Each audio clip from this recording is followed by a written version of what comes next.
Welcome to In the Zone with Anthony Smith. I am so elated. Thursday evening, in the Arab capital city of Wichita, Kansas. Locked and loaded in the zone, and we got a lot of news on the college football landscape to get to.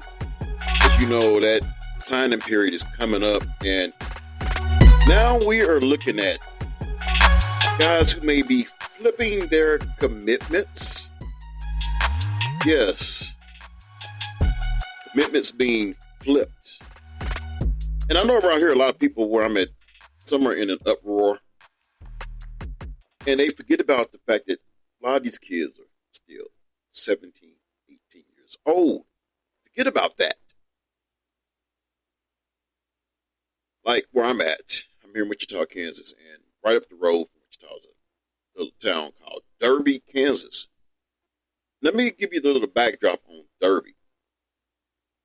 Derby, Kansas on Friday during football season is like one of them towns in Texas. Pretty much nothing matters except Derby Panther football. Well, Derby had a young man there by the name of Dylan Edwards, who just recently flipped his commitment for the second time. First, it was at Kansas State. Then he flipped it over to Notre Dame. That was until somebody you may have heard of, you may have watched him play football back in the day at Florida State, scored a touchdown, then hopped on a plane and went to Atlanta. Basically went across town, played in a baseball game, hit a home run. Then he cut his teeth in coaching down there in Florida at high school. Next thing you know, he goes to Jackson State, turns that program around. They are the talk of the town. They're the talk of college football. And then he ends up going to Colorado, and he brought some luggage. He's bringing Louis. I'm coming. Oh, by now you know who that guy is. Deion Sanders, Coach Prime, Neon Dion, whatever you want to call him. So now Dylan Edwards has flipped his commitment to Colorado to play for the one and only Coach Prime. Prime time, Neon Dion, Coach Deion Sanders. Well, the uproar is, well, he made a commitment. Well, nowadays, a commitment isn't a commitment until it's signed on the dotted line. However, coming from the old school train of thought, people used to say it like this: boy, your word is your bond. And if your word is no good, there's not much good to you. So I get the narrative from both sides. But now your commitment is called LOI, letter of intent. It's not a commitment until you sign that national letter of intent. So now let's look at some possible flips here.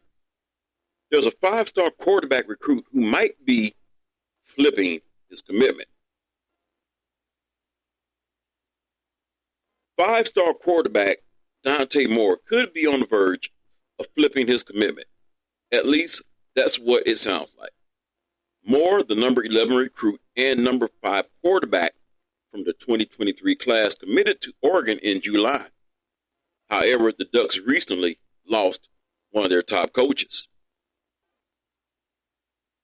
Offensive coordinator Kenny Dillingham left Oregon to become Arizona State's new head coach. That decision could impact Moore's future. Since Moore just spent time at UCLA this past weekend, there's a legitimate chance he could join the Bruins. No one is talking much, which makes one think the Bruins have a real chance to flip him. Adam Gorney of Rivals wrote. Chip Kelly certainly has a unique way of recruiting, and he spent a good amount of time with Moore this weekend as the Detroit Martin Luther King standout doesn't need the red carpet rolled out for him, but is looking for the best spot to be the best player he can be. This would be a crushing blow to Oregon's 2023 recruiting class.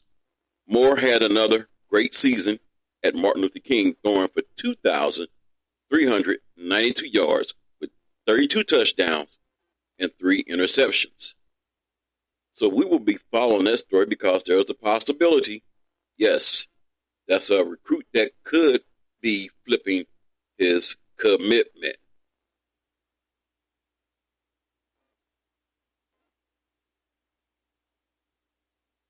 As you know, this week we lost the legend in the coaching ranks by the name of Mike Leach. However, there is a coach who's being called out for a despicable move after Mike Leach's death. Some concerning reports are coming out of the college football world on Wednesday. According to Mississippi State insider Steve Roberson, some coaches are reportedly trying to poach transfers from the Bulldogs program just after the death of head coach Mike Leach. Getting some reports, some coaches working through third parties to try to get some Mississippi State football players to enter the transfer portal. If you're doing this, then you are a disgusting human being. If I get evidence to support this, I will make you famous, Robertson reports. Leach passed away on Monday due to complications with a heart condition. The Mississippi State program is understandably devastated by this loss. Coaching changes are obviously a major contributing factor in transfer portal decisions, but taking advantage of a coach's death is disgusting. The Bulldogs will honor their late coach by playing in the ReliaQuest Bowl against Illinois on January the 2nd.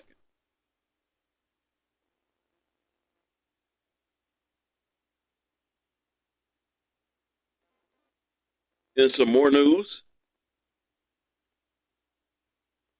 which I believe this is most obvious, Jackson State names new football coach after Deion Sanders' departure.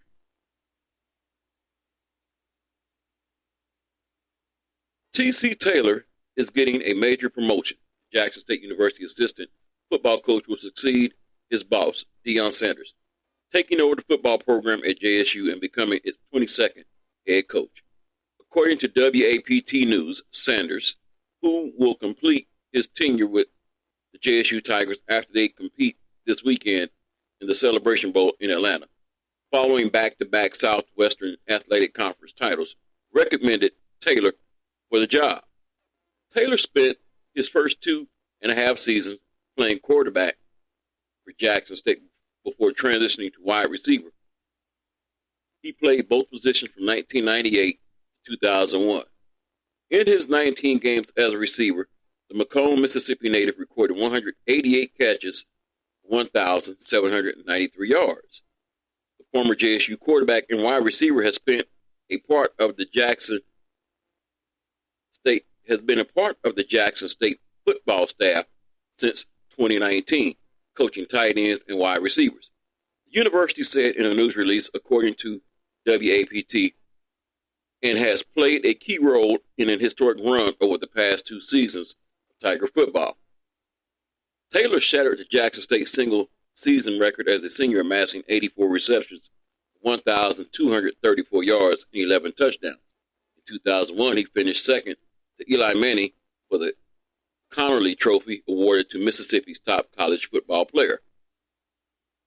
As the Associated Press reported this month, Sanders will take over as head coach of the Colorado University Buffaloes, a struggling Pac-12 team that has fallen to the bottom of collegiate football, hours after the Tigers' December 3rd victory over Southern University in the SWAC championship game in Jackson, Mississippi.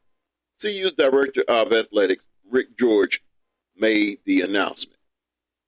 The Pro Football Hall of Famer joined JSU, a historically black college that competes in Division I second tier, in 2020. During Sanders' tenure, the Tigers had a 27-5 record, and he won the SWAC Coach of the Year award the previous 2 years.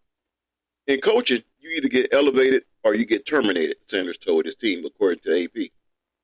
There ain't no graveyard for coaches where they die at the place. They're either going to run you off or you're going to walk off. Sanders is expected to bring along a few players, including his son, quarterback Shedeur Sanders, a sophomore at JSU, who has thrown 36 touchdown passes 6 interceptions this season. From 2014 to 2018, Taylor coached at North Carolina Central, where he was the offensive coordinator and the quarterback coach. He returned to JSU as an assistant coach in 2019, according to WAPT. Coach Taylor's experience working with our student athletes, along with his dedication to support and enhance his alma mater, are exactly what Jackson State needs to continue to elevate the athletic prowess of our football program. JSU President Thomas K. Hudson said, WAPT reported, I look forward to working with him as he continues to build on tradition and blaze new trails. So there you have some good insight news to get things started in the zone here. So what I am going to do now is I am going to pause and take a break.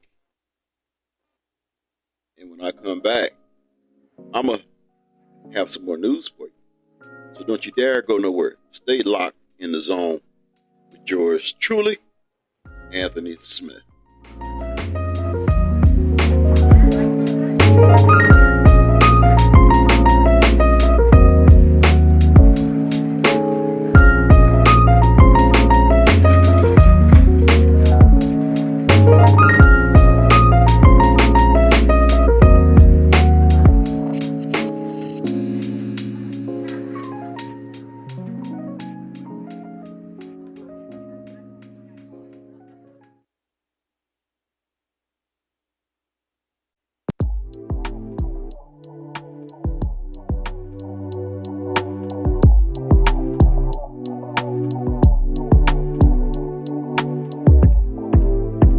Welcome back to In the Zone with yours truly, Anthony Smith.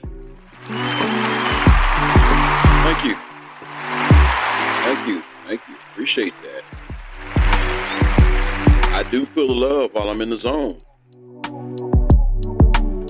So as I told you, I come back. I'm going to have some more news for you. I am very fortunate to be privy to a lot of this information that I'm able to bring you in the zone.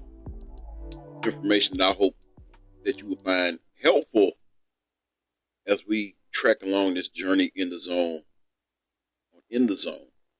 So Jackson State, we're still talking Jackson State even after Deion is gone. But Jackson State secures commitment from former Oregon 4-star. Jackson State football has been making headlines for names departing it. But former Oregon athlete Stephen McGee is ready to jump in. The former 4-star and member of Oregon's 2021 signing class has committed to playing for Jackson State per Hayes Fawcett. His commitment came just hours after T.C. Taylor was named Deion Sanders' successor at Jackson State. He says, I believe in Coach Taylor. Fawcett quoted McGee as telling him, I'm coming.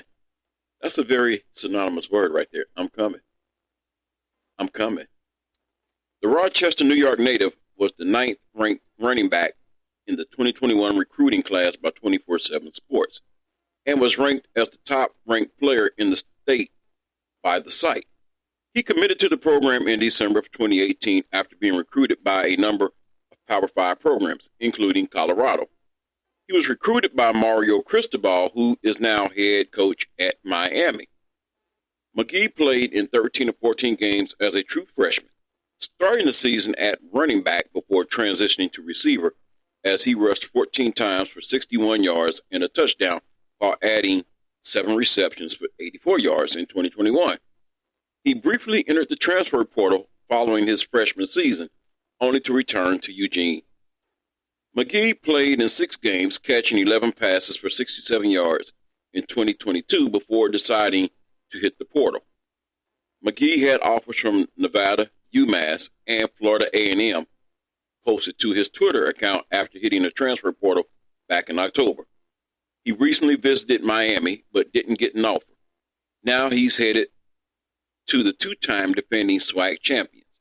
McGee will be joining a Jackson State program in transition as much as the coaching staff, and likely several key players will be following Deion Sanders west. Still, McGee is a talented player with multiple years of eligibility remaining and should be a factor for JSU as it moves into its new era under T.C. Taylor. So there is some news on these moving parts, whether it be coaches moving or whether it be player movement.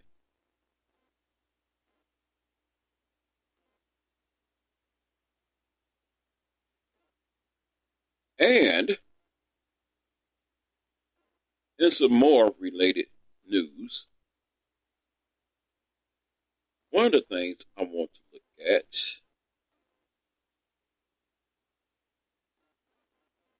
is a report that came out a few days ago. And it reads thusly from HBCU Game Day, which says, Deion Sanders' departure highlights SWAC coaching carousel.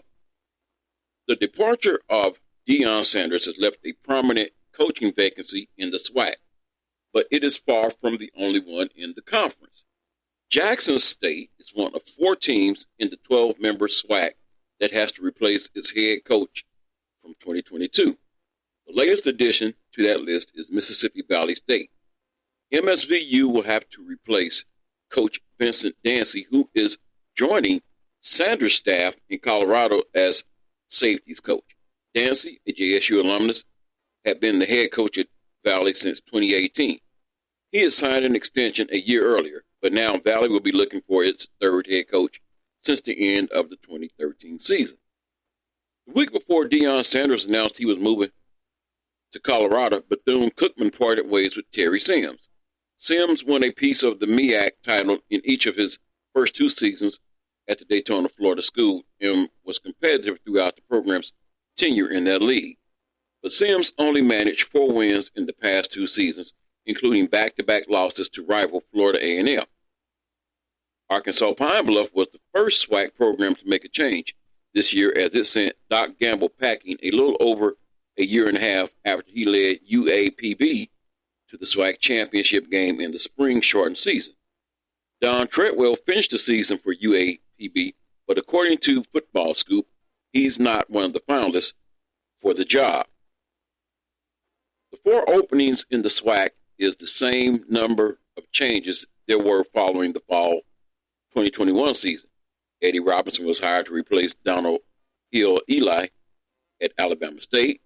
Hugh Jackson took over after Broderick Fobbs was fired by Grambling State. Eric Dooley came over from Prairie View to take the Southern job, and his assistant, Bubba McDowell, was selected as Prairie View A&M University's head coach. As of December the 12th, 2022, Fred McNair is the longest tenured coach in the conference, having taken over the program after Jay Hobson skipped town for Southern Mississippi. Here is a look at the current coaching landscape of the SWAC and how many permanent head coaches each program has had during the HBCU Game Day era since 2012.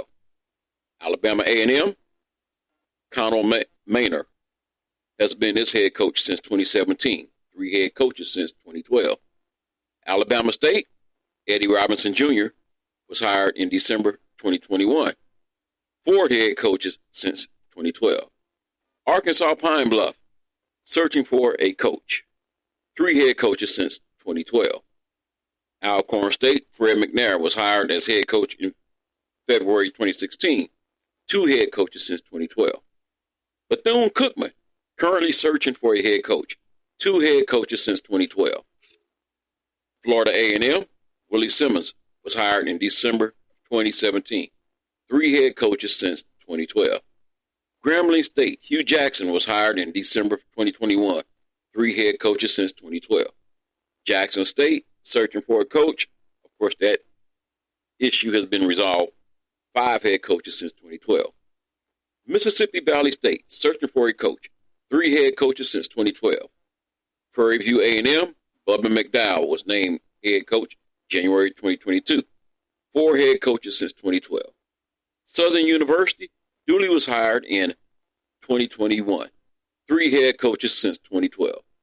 Texas Southern, Clarence McKinney was hired in December 2018, 3 head coaches since 2012.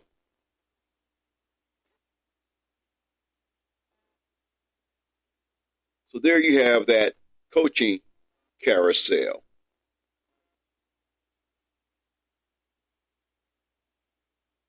Sticking with the HBCU landscape,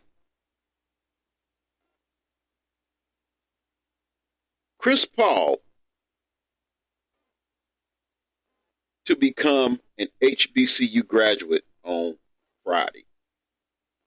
After years of supporting HBCU causes on and off the court, Chris Paul is finally set to graduate from one. The future Basketball Hall of Famer and current Phoenix Suns guard will take part in commencement ceremonies at Winston-Salem State University on Friday morning. The 37-year-old has a busy schedule ahead of him as the Suns are due to play the Los Angeles Clippers at Staples Center on Thursday night. He will then hop on a plane and travel over 3,000 miles to receive his bachelor's degree in communications just over 24 hours later. The second annual Boost Mobile Chris Paul HBCU Challenge will take place in Las Vegas as 4 HBCUs, Hampton University, North Carolina A&T, Texas Southern, and Norfolk State will battle it out at the MGM over the weekend. Paul, a Winston-Salem native, played his college basketball across town at Wake Forest University from 2003 through 2005 before being picked 3rd overall in the NBA draft that year. But his roots at Winston-Salem State University run even deeper as both his parents attended the university. His late grandfather was also a friend of Hall of Fame head coach Clarence Big House Gaines, who used to come watch Paul play at West Forsyth High School in nearby Clemens, North Carolina. Paul has spent much of the last decade giving of his time and resources to WSSU and other HBCU causes. He held a charity basketball game at WSSU homecoming in 2012 during the NBA lockout that featured LeBron James, Kevin Durant, Stephen Curry, and a host of other all-time NBA greats. He created an internship pipeline at A&T, produced a docuseries highlighting the plight of HBCUs in college athletics, and has been a part of 2 basketball showcases featuring HBCUs for back-to-back years. I speak about it every now and then when I get a chance, but I think HBCUs are so important for trying to make sure that we level the playing field, Paul said last month. Make sure that they're provided with the same opportunities that a lot of these other schools are blessed with, and the guys are just as talented, if not more talented. They just need the platform. They need people to see them, to believe in them. Friday, Paul will join the fraternity of HBCU alumni a few hundred feet away from where he once played in the ACC. While some are quick to point out that Paul didn't play his college ball at an HBCU, Paul has given back in ways that few ever do to the school whose letters they once wore on their jersey. So, on that note, Chris Paul needs to be applauded for graduating and bringing an awareness to HBCUs, which is why I also bring it to light on my podcast, because outside of someone doing a podcast that's in HBCU territory, I'm nowhere near HBCU territory unless we're talking about Langston University, which is in Oklahoma. So that's as close as I get to HBCU territory. So I will always sound a whistle for them and keep HBCU in our ears and in our membranes, because it is a product worthy of being heard of and watched up on as well, too. So we definitely want to thank Chris Paul for his efforts and his time and his charitable contributions in giving back to HBCUs, and just keep giving us an awareness of HBCUs and the plight of HBCUs. And I will my own self check out that docuseries that is out, because I think it's worthy of it, and I will definitely endorse it. So, moving right along, and I am going to continue to stick with the college news and most likely some more HBCU news because the Black Football Hall of Fame is right around the corner. And the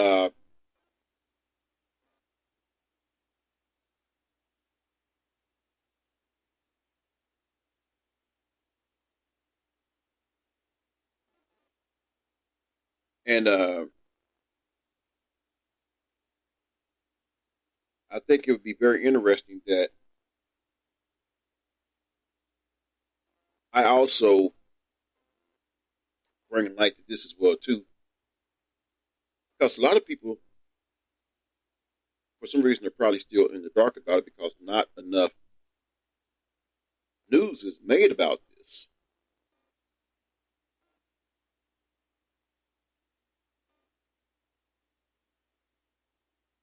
But the Black College Football Hall of Fame class of 2023 was announced. Black College Football Hall of Fame announced its 14th class today, the class of 2023. 8 inductees were selected from a list of 25 finalists who had been determined earlier by the Black College Football Hall of Fame Selection Committee. The Black College Football Hall of Fame class of 2023 includes Leslie Frazier, Alcorn State University; Henry Killer Lawrence, Florida A&M University; Albert Lewis, Grambling State University; Jim Marcellus, Tennessee State University; Tyrone McGriff, Florida A&M University; Elijah Pitts, Philander Smith College; Johnny Walton, Elizabeth City State University; and Coach Pete Richardson, Southern University, Winston-Salem State University. This class is another representation of the immense football talent that is played at historically black colleges and universities, said Black College Football Hall of Fame co-founder and 2011 inductee Doug Williams. Several of these players were college All-Americans, high NFL draft picks, and Pro Bowlers. Votes were tallied from the 11-member selection committee, comprised of prominent journalists, commentators, and historians, as well as former NFL general managers and executives, and from members of the Black College Football Hall of Fame to determine the inductees. The class of 2023 will be honored at the 14th Annual Black College Football Hall of Fame induction ceremony presented by the Atlanta Falcons on June 10, 2023. The induction ceremony takes place at the College Football Hall of Fame in Atlanta, Georgia. They will also be recognized at halftime of the second annual HBCU Legacy Bowl on February 25th, 2023 at Yeoman Stadium in New Orleans, Louisiana, which will be broadcast live on NFL Network 3 p.m. Central Time. So let's take a look at some of these players. Class of 23, Leslie Frazier, defensive back, Alcorn State, 1978-1980. Recruited to Alcorn State University by Black College Football Hall of Fame inductee Marino Casam. All SWAC first team defensive honors, NAIA All District Team, 1979 SWAC Championship, signed as a free agent by Chicago Bears, 1981 to 1985. Two-time Super Bowl champion of the Chicago Bears as a player, Indianapolis Colts, Super Bowl as a coach. Played 65 career NFL games with 20 interceptions, 2 fumble recoveries, 2 touchdowns, and 1 sack. Born April 3, 1959. Henry Killer Lawrence, offensive lineman, Florida A&M University, 1971 to 1973. 1974 Senior Bowl participant, selected in the first round of the 1974 NFL Draft by the Oakland Raiders. Played with the Oakland Los Angeles Raiders for 13 seasons, 1974 to 1986. 3-time Super Bowl champion, 2-time Pro Bowler, FAMU Sports Hall of Fame, born September 26, 1951. Albert Lewis, defensive back, Grambling State University, 1972 to 1975. All SWAC, selected by the Kansas City Chiefs in the third round of the 1983 NFL Draft. Kansas City Chiefs, 1983 to 1993. Oakland Raiders, 1994 to 1998. Four-time Pro Bowler, two-time first-team All-Pro, 482 career tackles, 42 interceptions, 12.5 sacks, and one touchdown. Kansas City Chiefs Hall of Fame, born October 6, 1960. Jim Marcellus, defensive back, Tennessee A&I, now Tennessee State University, 1965 to 1968. 1968 college football All-American, selected by the Kansas City Chiefs in the first round of the 1969 AFL Draft. Kansas City Chiefs, 1969 to 1975. New Orleans Saints, 1977. 1969 AFL Defensive Rookie of the Year, Super Bowl champion in 1970, two-time Pro Bowler. For his career, Marcellus intercepted 15 passes for 116 yards, 6 fumble recoveries, and 1 sack, born October 10, 1945. Tyrone McGriff, offensive lineman, Florida A&M University, 1976 to 1979. Led Florida A&M to an 11-0 season and was named by the Pittsburgh Courier as Black College Co-Champion as a sophomore, three-time All-American, 1977, 1978, 1979. Selected by the Pittsburgh Steelers in the 12th round of the 1980 NFL Draft. Played 3 seasons in the NFL and 3 in the United States Football League. Born January 13, 1958.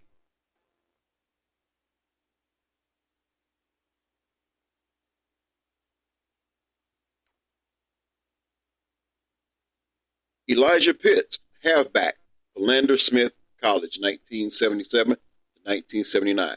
Selected by the Green Bay Packers in the 13th round of the 1961 NFL Draft.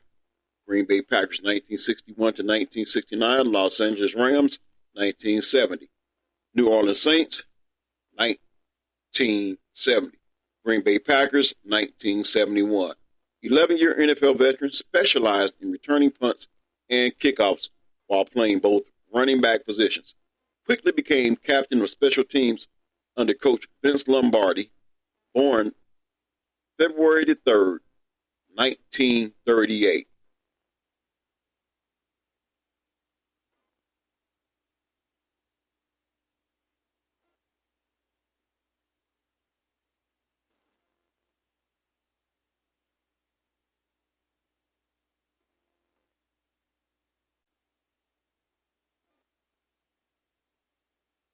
Johnny Walton, quarterback, Elizabeth City State University, 1965 to 1968. 4-year starting quarterback, all CIAA team.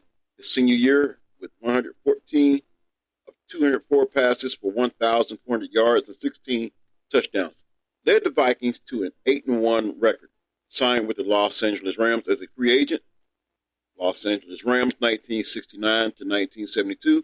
Philadelphia Eagles, 1976, 1979.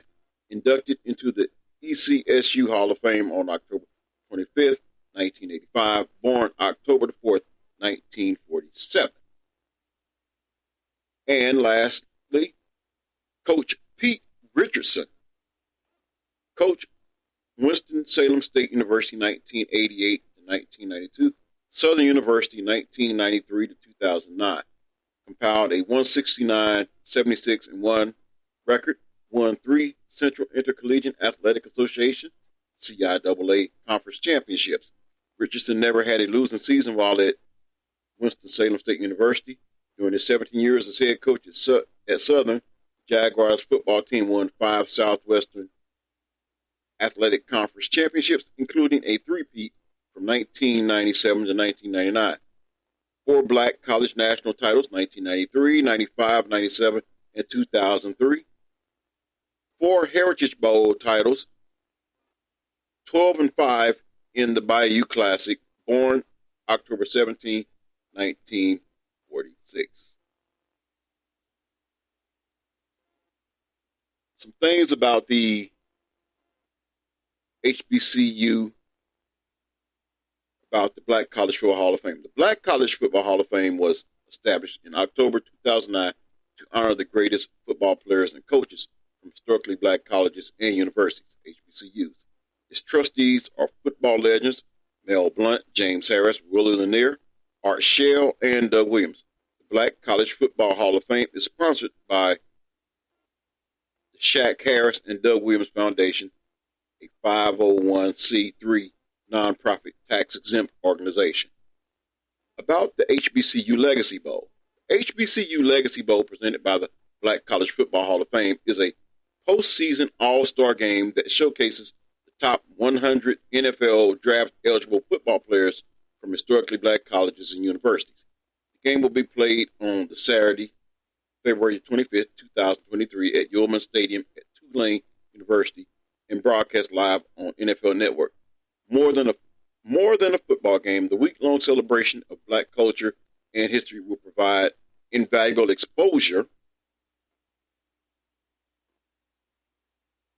for HBCU students.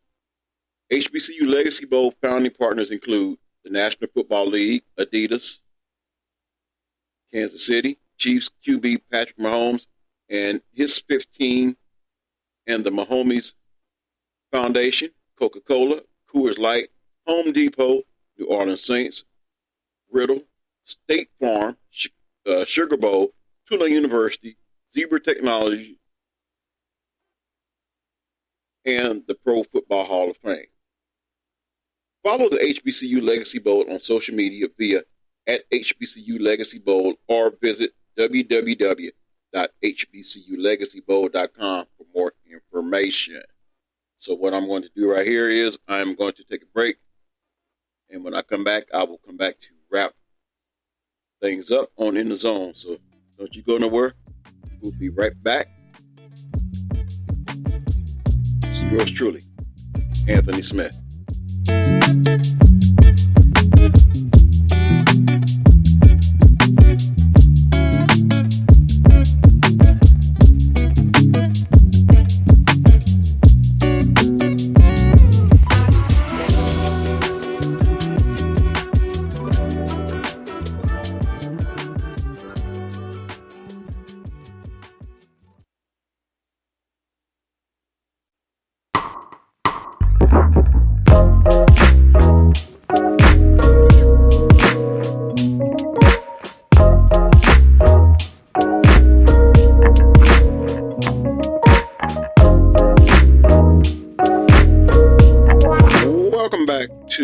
Zone with yours truly, Anthony Smith. We're ready to wrap this up. And some of you know, if you keep up with professional sports, that there's a lot going on, a lot of controversy surrounding one Daniel Snyder.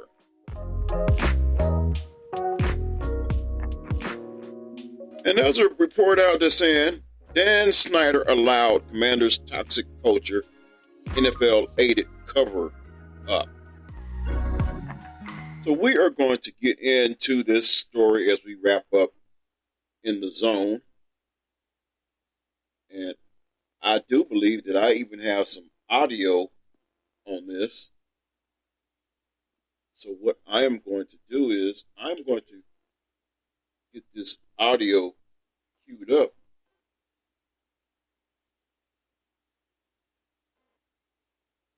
And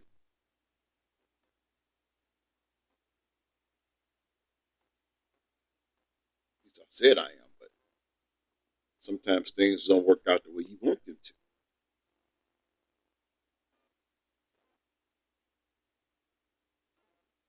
So we are going to try this one more time.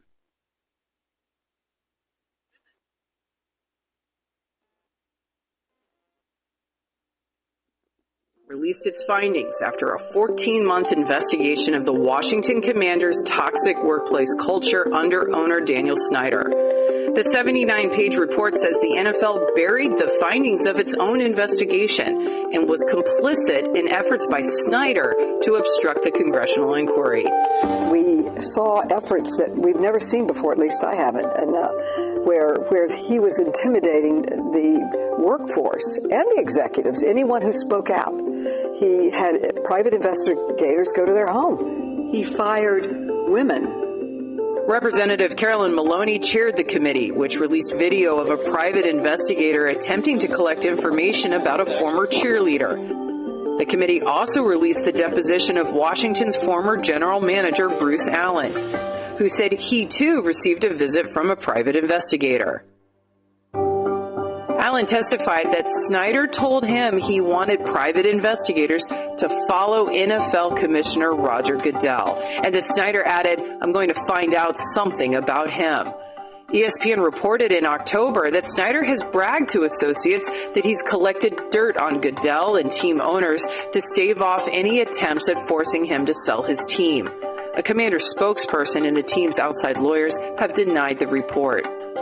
I was surprised at the extent of it, but the cover-up and the extremes of it. When we did finally have to go to a subpoena because Mr. Snyder was not cooperating, he hid out on his yacht. He did eventually do his deposition. Your committee found that he could not recall or he could not remember details more than 100 times during an 11-hour deposition. What was your takeaway from that? Well, he's selectively forgetting or lying. Maloney says a legal agreement between Snyder and the league prevented the release of more than 40,000 documents connected to the NFL's internal investigation by attorney Beth Wilkinson. They were acting like they were doing something. Oh, look, we've hired Ms. Wilkinson. Then they turn around and fix it so that she can't talk. Her report is never going to be made public. And yet she was supposed to be hired to address it. What did become public? Emails from Bruce Allen's team account containing derogatory and racist comments made by former Las Vegas Raiders coach John Gruden. Allen testified that when he became aware of the leak last October, he called a senior NFL executive who indicated that the Commanders were responsible for the leak. Allen said the NFL exec told him, "We didn't do it at the league office. It came out of their side."